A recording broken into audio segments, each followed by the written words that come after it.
So good morning. Today I will discuss all about food waste.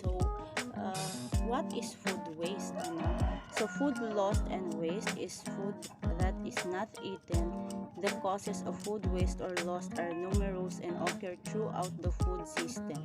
During production, processing, distribution, retail, and food service sales and consumption overall, about one-third of the world food is thrown away. A 2021 meta-analysis that did not include food loss during production by the United Nations Environment Program found that food waste was a challenge in all countries at all levels of economic development. The analysis estimated that global food waste was 931 million tons of food waste, about 121 kilogram per capita across three sections, 61% from household and 21% from food service and 13% from retail. So, nasa 7.3 million Pilipino ang nagsasabing wala silang sapat na makain o food poor.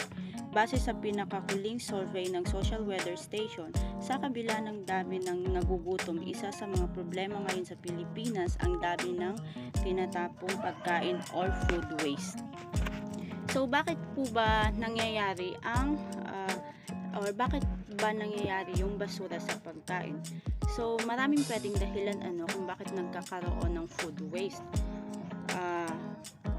Tulad ng kakulangan ng pang-ekonomiyang infrastruktura o maling patakaran ng agriculture ng pagkain or hindi sapat na kagamitan sa teknolohiya na siyang nagpapataas lalo ng kaso ng food waste dahil hindi dumarating ng fresh or angkop na anyo ang produkto dahilan ng hindi pagkabenta agad ng product dahil nadidelay yung pag-i-import ng mga ating food chain or ating pamahalaan sa product instead na fresh yung gulay or product na darating sa palengke or sa ating supplier hindi na. So, hindi na siya in a good condition dahilan ng hindi siya nagbibenta at nasisira na lang. Doon na po pumapasok ng pagkalugi ng ating mga magsasaka ng ating mga nagtitinda ng product. So sinasabi na halos kalahati ng basura ay nanggagaling sa individual dahil nga 'di ba hindi tumatagal yung binibili nilang product kasi nasisira agad. So pinipili na lang nilang itapon kaysa sa i-consume nila. Ano nga ba natin maiiwasan ang basura ng pagkain? So, sa mabilis na pagtaas ng basura ng pagkain sa buong mundo, ang issue kung paano maiiwasan ang problemang ito ay nakakuha ng kahalagahan. Sa pagbabawas ng basura ng pagkain, mahalagang bumuo ng higit pang mga propesyon ng hakbang sa bawat yugto ng supply chain. Bukod dito, may mahalagang papel din ang mga individual sa paggawa ng mga solusyon. Narito ang maaari mong gawin upang maiwasan ang pag-aaksaya ng pagkain. So ito yung pwede mong gawin para mapigilan or ma-reduce natin ang food waste. Number 1 is plan your food shopping. Plan out your week's meals and make a shopping list with the ingredients you'll need. Stick to it. Number 2, get to know your freezer. Surplus fruit, vegetable, bread, and cooked perishable produce for later use. Store food in the right place. So understand where in the fridge is best for storing different kinds of food.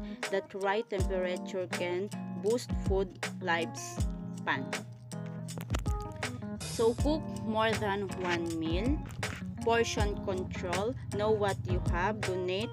be terrified and compost food scrapped. So kabilang na dito yung pamimili ng matalino or wise buyer. So mamili ng pagkain na may listahan. Huwag pumili ng higit sa kailangan mo at palaging suriin ang mga petsa ng pag-expire kapag bumibili ng pagkain. So pasok din dito yung mag-imbak ng pagkain ng tama. Alamin kung aling pagkain ang dapat mong itabi at kung paano gamitin yung deep freezer kung kinakailangan o gumamit ng mga paraan ng proteksyon tulad ng pagpapatuyo at pag-aatsara. Nakakatulong yun para mabawasan yung pagsasayang ng pagkain or pagtatapon ng pagkain. Sino nga ba ang responsible sa kung bakit nagkakaroon ng food waste? Una is yung residential, nasa 44% ang kanilang bilang sa pagsasayang ng pagkain. Pangalawa is restaurant, nasa 33%. Pangatlo is grocery stores, nasa 11%. Institutional, 10%. Industrial, 2%. And that's all. Thank you.